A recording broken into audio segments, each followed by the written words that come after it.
Welcome to Stepping Toward Justice with me, Sarah A. Ford, a podcast where we'll explore what justice really looks like inside of a courtroom, outside in our communities, and where access to justice is lacking. We'll talk with advocates, survivors, and changemakers working to make justice a reality for us all. We can't change what we don't understand or acknowledge, so let's take a step together towards justice. The way trauma affects people, it can be so incredibly different from person to person. Like Right. There is no normal. There is no normal. Forget those expectations, people.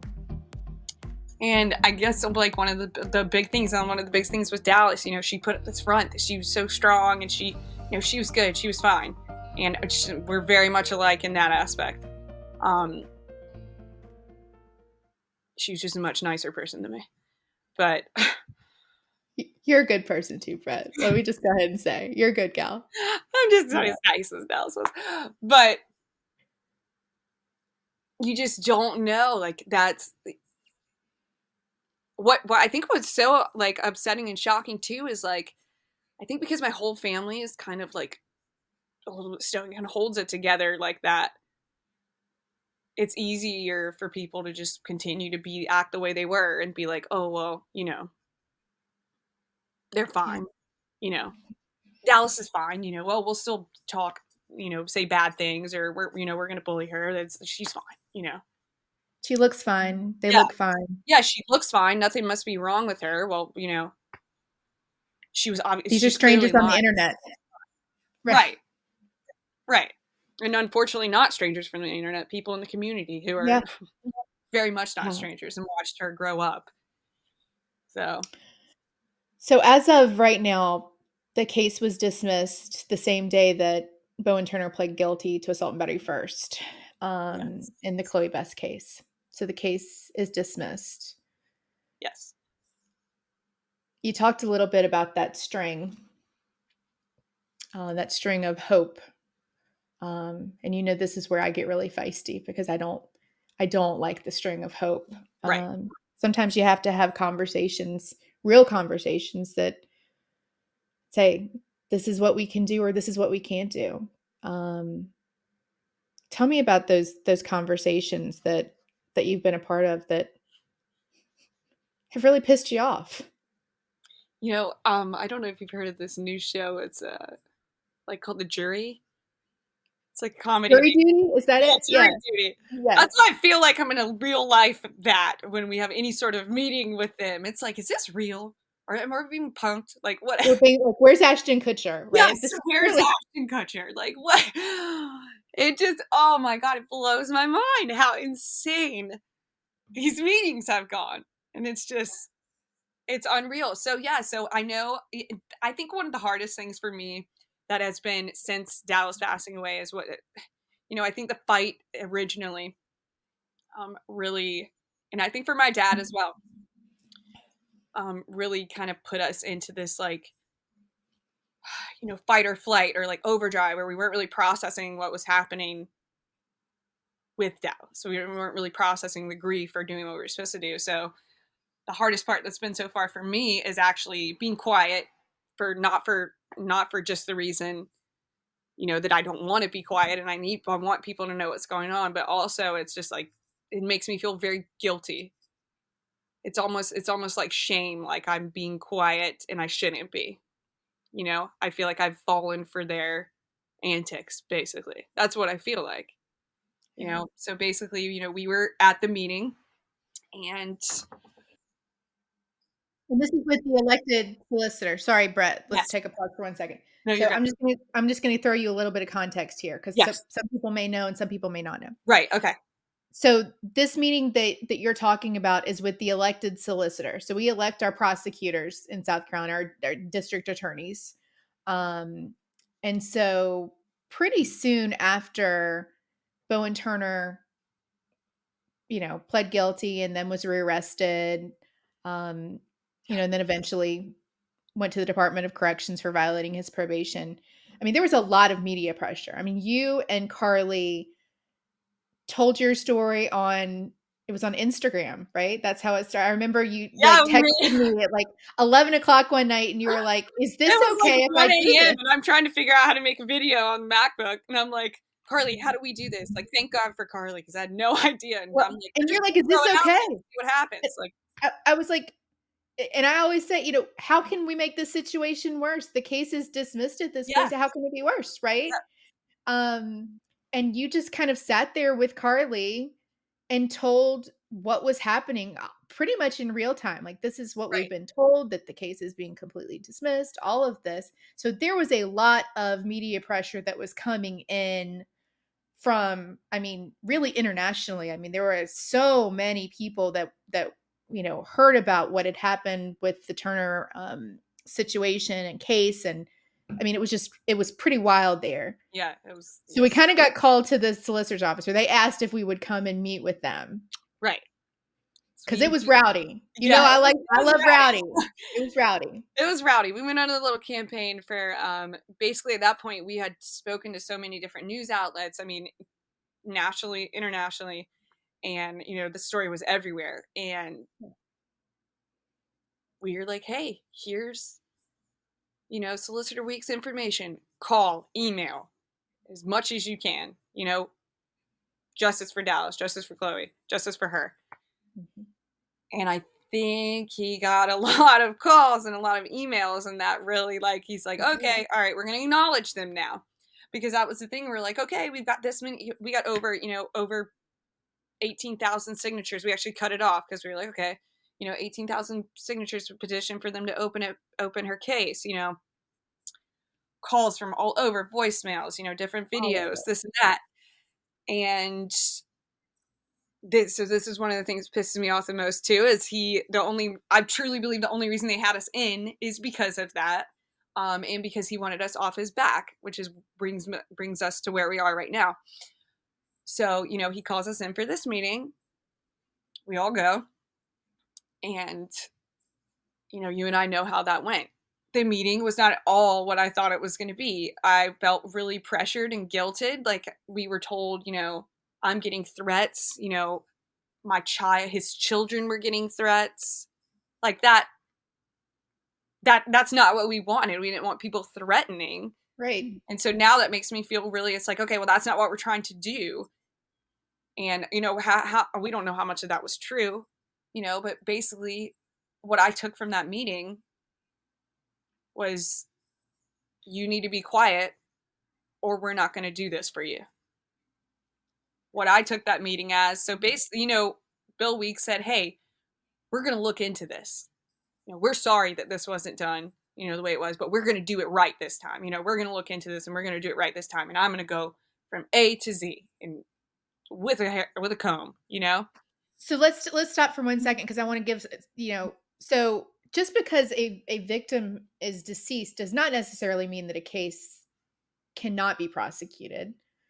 And in South Carolina, you can bring indictments for all sorts of other charges, and that wasn't even considered by the deputy solicitor. We asked about that. That wasn't even a consideration.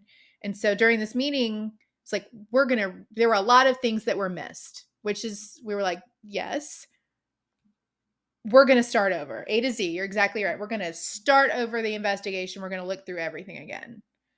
Yeah. But which is upsetting. Not only for that to be upsetting in itself, to be like, hey, a lot of stuff was missed. We're sorry, we dropped the ball, You can't drop the ball. It's not like a situation where it's okay for this to not be done correctly. Right.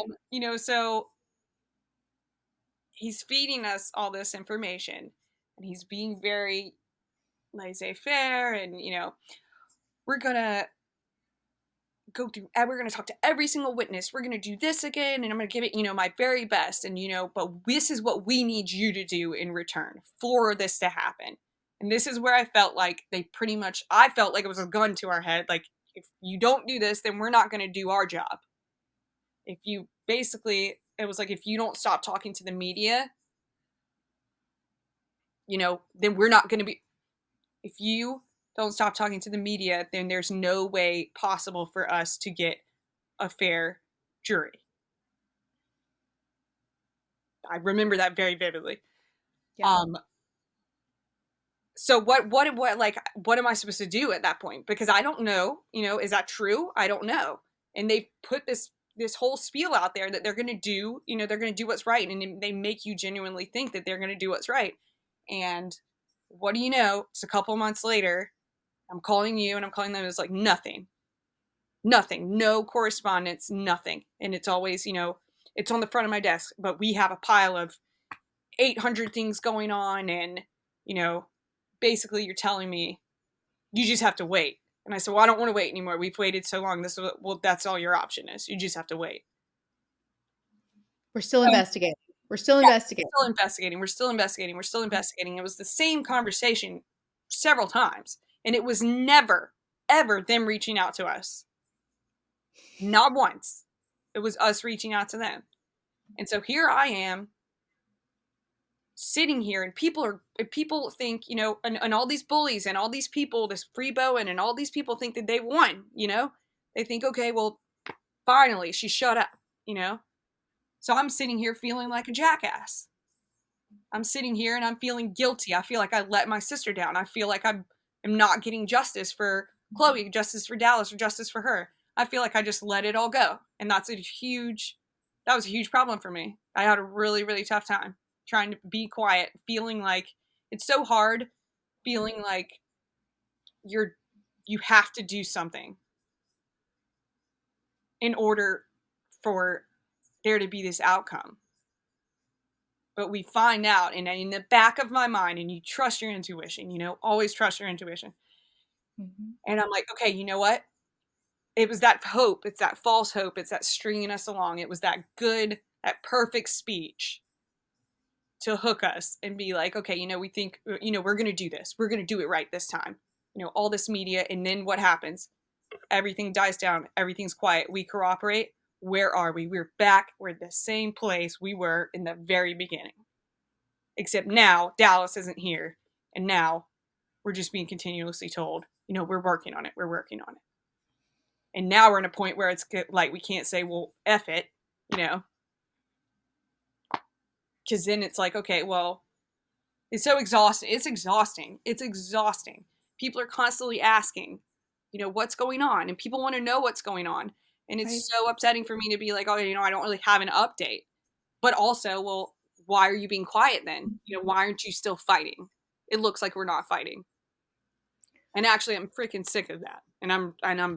And I hope they know we're ready to start fighting. We are going to start fighting. You are fighting. It's such shit. Even when you're quiet, so to speak, right? There's still the fight because, in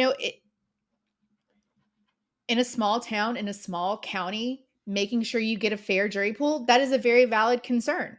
Very true. However, case that happened back in 2018 being still investigated going on 5 years later, right? And as of just a few weeks ago, we still don't have an answer as to what's going to happen. I mean, how many times did we talk after these meetings, Brett? You and I, we're all just like, what the?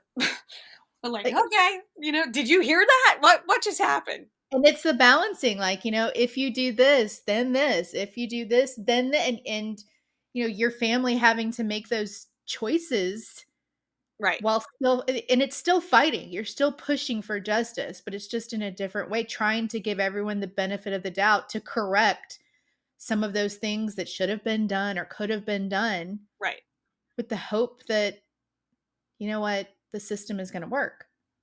Right. Well, I hope they watch this and I hope they hear this, because I will say, I know that I'm going to say stuff that my dad might not say. And I feel like we've given them so much time, and I've been so patient, and we've been so cooperative, and they just keep asking for more of that. And you can't really ask for more you cannot ask for any more. And I know that you feel this way. I know we feel this way. I think that they're just dragging it along, and they're just hoping that we just drop it. We let it go. I really believe that. They have done nothing to prove me otherwise. All they've actually done is make me feel less confident when I'm finding out, that SLED didn't do their job from the very beginning. What was it? The videos. They get cell phone videos recently, a few weeks ago, but a cell phone video from then. It's like, what the hell? Why didn't we have that before? Are you serious? Like, why wasn't that taken before? It's the confidence in that, and everybody should be concerned about that. Like, this is what you're dealing with. And so I'm not there, but this is what you're dealing with. Like, if it's just like pure incompetency, or no matter what it is, it's very concerning. I would be extremely concerned if I was a citizen there. But yeah, I think, just being told, I think my dad touched on this a little bit. There's different things that they've said and different things that they keep doing and mentioning that make me think, okay, they're like laying the groundwork to be like, okay, we can't get this through. We did everything we can, but we can't get this through. I think one of the major things is he keeps talking about the drinking, like how intoxicated Dallas was. Solicitor Weeks, you mean? Yes. Solicitor Weeks keeps talking about how intoxicated Dallas was, and that seems to be brought up a lot. I think it's a major, you've been there. We all grew up there. And this go back to that, like, good old boys, like, old mentality. They're like, well, okay, well, what was she doing? What was she wearing? Oh, well, she was drinking a lot. Well, she was drunk, She wasn't the only one, was she? Yeah. Yeah. And doesn't matter what she was drinking, what she was wearing. Right. So for some, if it's just for that to be constantly brought up, it's almost like a shame. Like, you're shaming her. That's what it feels like when you're talking to us. When he is sitting there talking to us and saying, well, we know she was very, very intoxicated. You don't have to tell us that, dude. We already know. You've already said it 500 times. Stop saying it. Like, we get it. Everybody knows that. And we've been super transparent about that. It doesn't matter. They're seniors in high school at a party. Of course they're intoxicated. It's little things like that. And then just taking things not so seriously. It's like, when we're in these meetings and he's talking and it's just kind of like, oh, how are you? And things that have no business. Like, we're not there to chit chat. We're not here to just have casual conversation. We're done with the conversation. We want to see action and accountability. Get off the pot. Like, just get the hell out. Like, either do your job or find somebody who's going to do it, because there's a lot of that going on.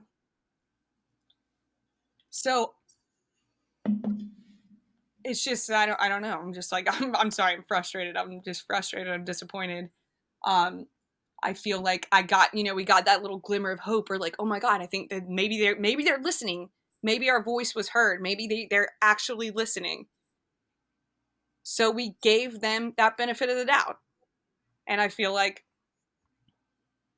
we're sitting here. I feel like we would be further than we were if we would have just kept to our gun and they didn't kind of put us in the position that we are.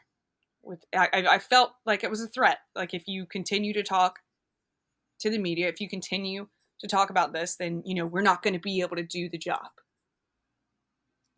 Like, well, it's one of those things that, the prosecutor, you can't, I'm a victim's rights attorney, but I can't take up a prosecution.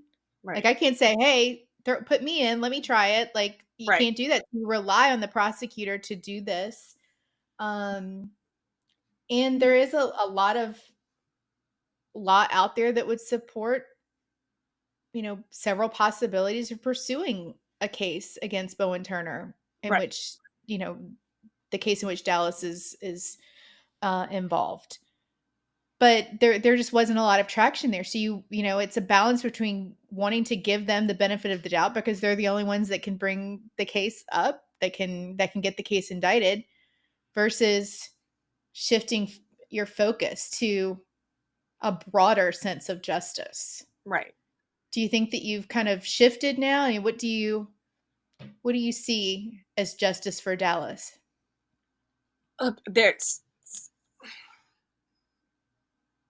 I hope I'm wrong. I don't see us getting justice for Dallas on the end of Bowen Turner. I think, and we're seeing it, we're already seeing it. You know, it might be small and it might be 10, 20 years from now, but I know that we made noise and will continue to do so. And I know that there is a change. Somewhere down the line, a change is going to happen. I mean, it's being talked about, you know, the judicial reform is huge. That needs to happen. Victims matter. Victims, the system should be built for the victims. And I think, and I'm very optimistic and hopeful that there will be a change. And that, as far as I'm concerned, fighting for that is how we're going to get justice for Dallas. Fighting for the next person. Getting justice for Dallas is going to get justice for the next person. You know, we don't want there to be a next person, but there is. There's always going to be a next person. But they deserve to be heard. Their voice matters. Absolutely.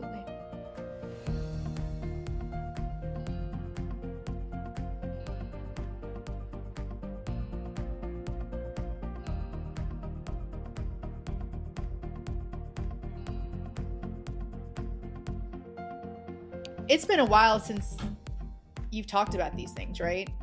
Yeah, it's been a while. So why did you want to come and talk about it? I super transparent, super honest. I mean, I rescheduled with you several times. I've been dealing with it. I haven't been dealing with it, actually. Yeah. I have not been dealing with what's going on. There's a lot of shame in me being quiet. I've been dealing with the shame and feeling like I let, these girls down by being quiet, feeling like my hands are tied, and knowing that I should, at least now, I think that I should have never listened to what I was told as far as being quiet and cooperating, and then they'll do their job. Because now I feel like all that hope that I had, really, it's just let me down. I feel bad. I feel like I've just been super quiet and I've just been coping on my end, and I haven't talked, this is the first time I've talked about this in probably months. People ask me about what's going on, and I kind of just shut down, very much like Dallas, this trauma response, very much like Dallas. It's I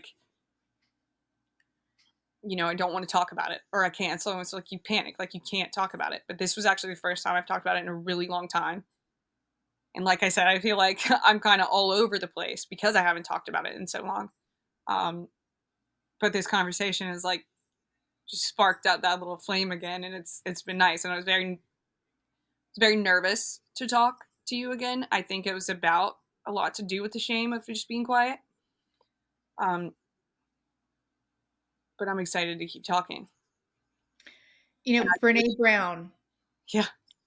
I'm a huge fan of Brene Brown, shame researcher from Texas. And she always says that shame cannot survive in the sunlight.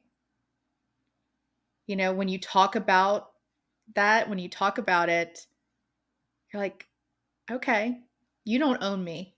Right. You don't own me. I own this story. I can talk about this story. And that shame, that it's powerless when you talk about it. Yeah. And so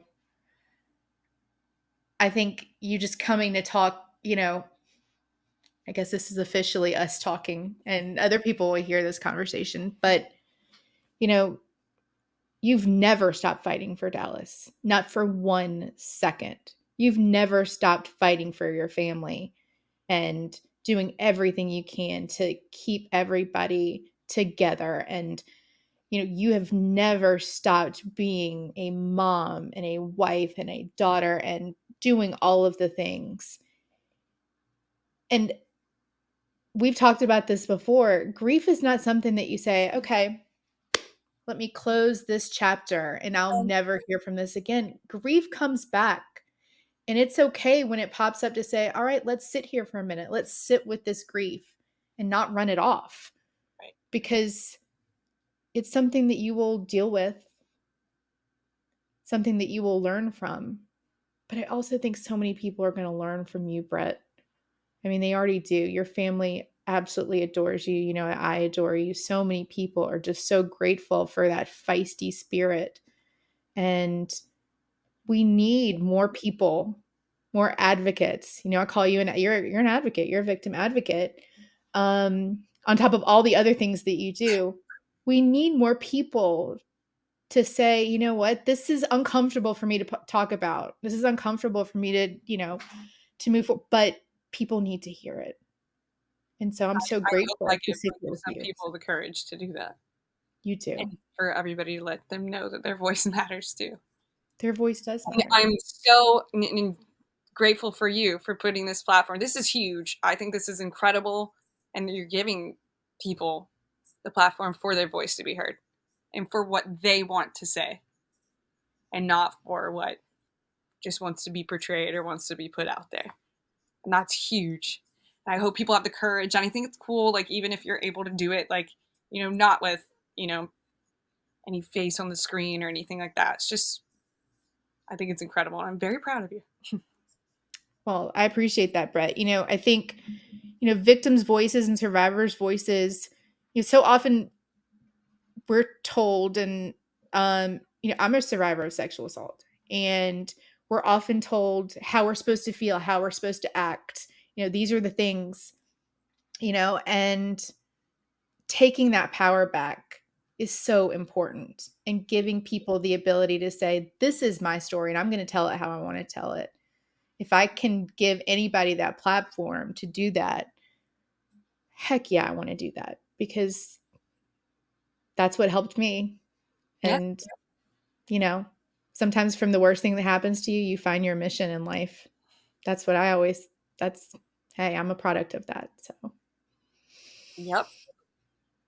I read something this morning. It said, you didn't wake up here today because you needed you. You woke up today because someone else needed you. yeah. And I think that's true.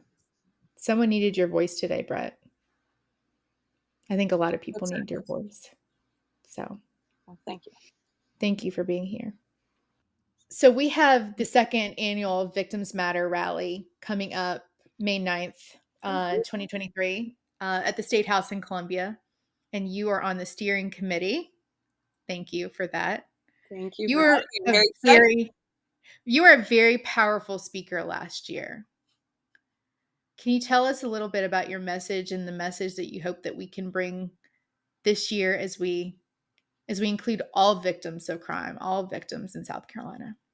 I guess the biggest message that I hope everyone gets from this and continues to get from this, and I'm super excited for you guys for my dad to be speaking this year because he's incredible. But they matter.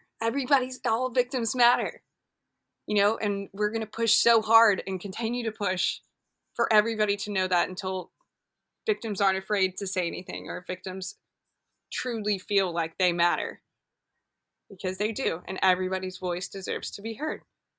And they should feel comfortable and confident they have a system that is backing them and is behind them.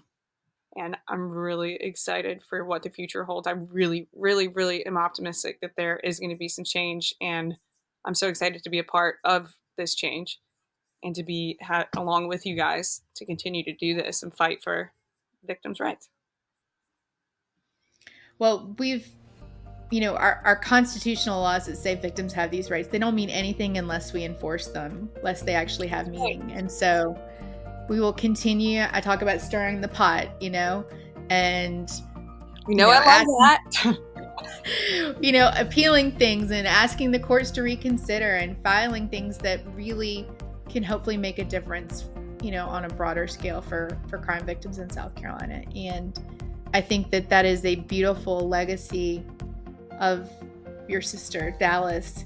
Absolutely. But as a sister, and a daughter and a mom, you're just a really great example to so many people, to keep fighting. Sometimes when we're quiet doesn't mean we've stopped fighting. We're just gearing up for battle. Yeah, that's right. That's nice. Thanks so much for having me, Sarah. Thanks, Brett.